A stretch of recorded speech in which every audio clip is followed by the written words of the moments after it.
आजच सबस्क्राईब करा आणि आपल्या आवडत्या मालिकांचा आनंद लुटा. सोम कुठे?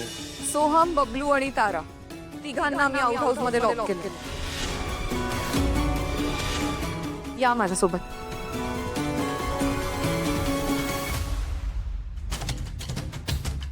मम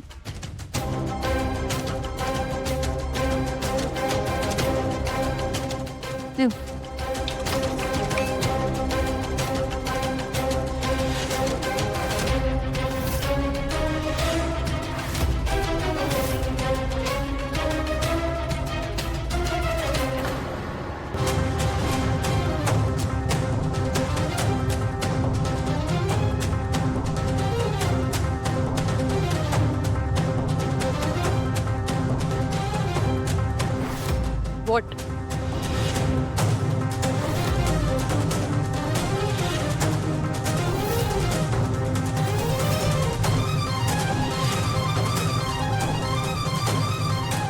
हे कसं शक्य आहे? मी स्वतः बबलू, सोहम आणि ताराला इथे लॉक केलेलं.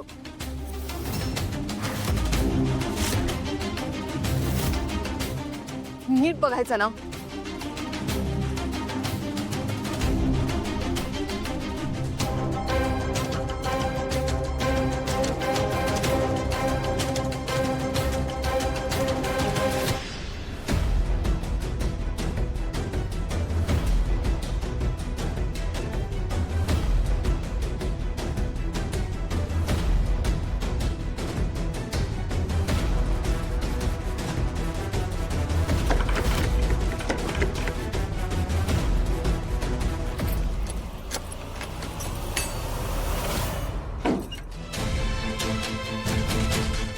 वहिनी, आता सगळं घरी कळणार आहे. काहीच होऊ शकत नाही. भाऊजी, आता आपल्याला कुठलेही कारण देता येणार नाही. कोणताच पर्याय उरला नाही. आपल्याला लवकरात लवकर मंदिरात जायला हवं. पण तारा, तुझं प्रेम आहे ना माझ्यावर? विश्वास ठेवशील? बघ, मला असं वाटतं की आता आपण एकच गोष्ट करू शकतो, ती म्हणजे सावली वहिनी जे सांगते ते ऐकू शकतो. सगळं ठीक होईल. विश्वास ठेव. मी बघते बाहेर कोणी आहे का.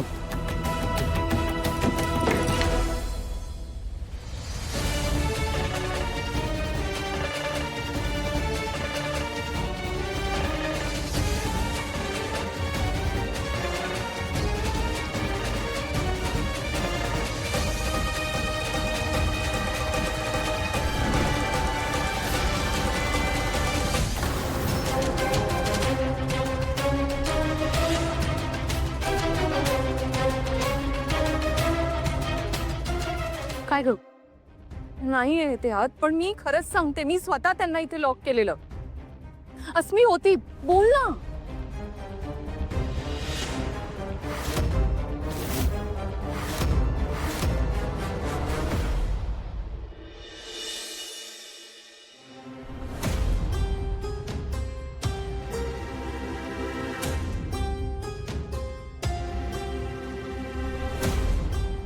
पोलिसांशी बोलणं झालंय. त्यांना सगळे रोड्स ब्लॉक करायला सांगितलंय मी. हे घरातून निघालेत तर वेगळा काय प्लॅन असणार आहे? लग्न करूनच येतील आता.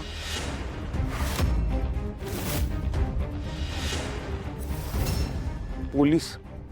ऐश्वर्या, या सगळ्यात पोलिसांना इन्व्हॉल्व करायची काय गरज होती? ऐश्वर्या वहिनी म्हणते तसं जर त्यांचा लग्न करायचा प्लॅन असेल तर ते कुठल्या तरी मंदिरात गेले असतील. कुठलं मंदिर? पण एवढ्या लवकर तयारी कशी करणार? जगन्नाथ तो करेल ना मदत.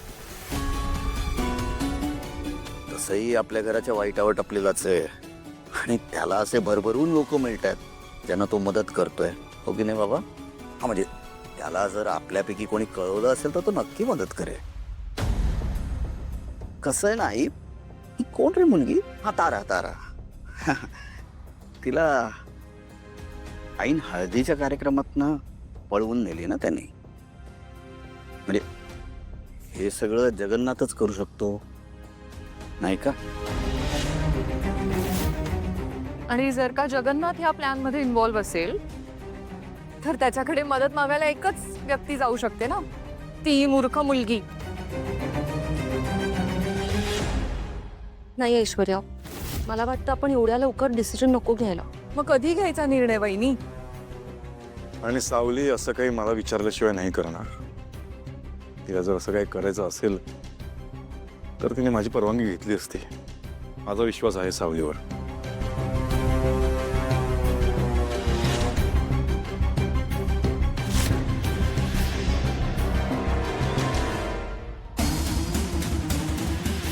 हे सत्य तर बाहेर येणारच. त्या मूर्ख पोरीने स्वतःच्या पायावर दगड पाडून घेतला.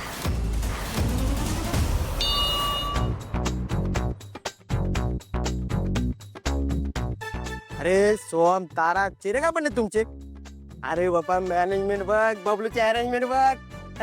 एक एक कपडे घे, चला चला चला, चेंज करा. अरे बबलू पण हे सगळं सोहम, अरे मी स्वप्न बघितलं होतं की माझ्या दोस्ताच्या लग्नात बँजो वरात मित्र त्यांचा धुडगूस. पण ठीक आहे, अरे फुलाची पाकळी का असे ना, हे कपडे घे. अरे ह्या कपड्यांशिवाय ना तुझ्या लग्नाला शोभा नाही येणार रे. अहो पण लग्न कोण लावणार?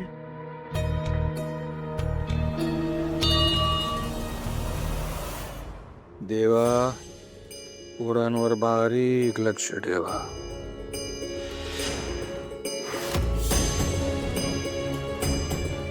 दादा, तू ह्यांना बोलवलंस? मग काय करू, लग्नाचा सीझन चालू आहे, सगळे भरची पॅक, एक भरची अवेलेबल नाही. मग म्हटलं आपल्या माणसाला बोलूया, आले. चुकून का होईना पण बरोबर बोललास. आणि तसंही काय ना, मेहेंदळे कुटुंबाचा मी आधीचा फिक्स भटजी होतो, कळलं का? हा म्हणजे आपला राजकुमार, नील, सारंग यांची लग्न माझ्यामुळेच झाली आहेत. म्हणजे देवाने मला सांगितलेलं आहे की मेहेंदळे कुटुंबाच्या प्रत्येक मुलाच्या लग्नात तुमचा हातभार लागायला हवा. तसा तो लागतोय. आता हे शेवटचं लग्न हे झालं की मी रिटायर, नाही का? जगन्नाथजी, हे सगळं घरच्यांना कळलं तर? आधीच ते आपल्यावर शंका घेतात. आता हे सगळं कळलं तर ते मला घरात राहूच देणार नाही. देणार, राहू देणार, त्याची काळजी करायची नाही. मी तुमच्या सगळ्यांची साथ काय अशी मध्ये सोडून देणार नाहीये. तुमची वरात मेहेंदळ्यांच्या दारात नेऊन ठेवतो की नाही बघा.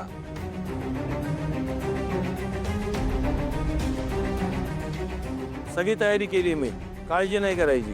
हा, देवा, पोरांवर बारीक लक्ष ठेवा.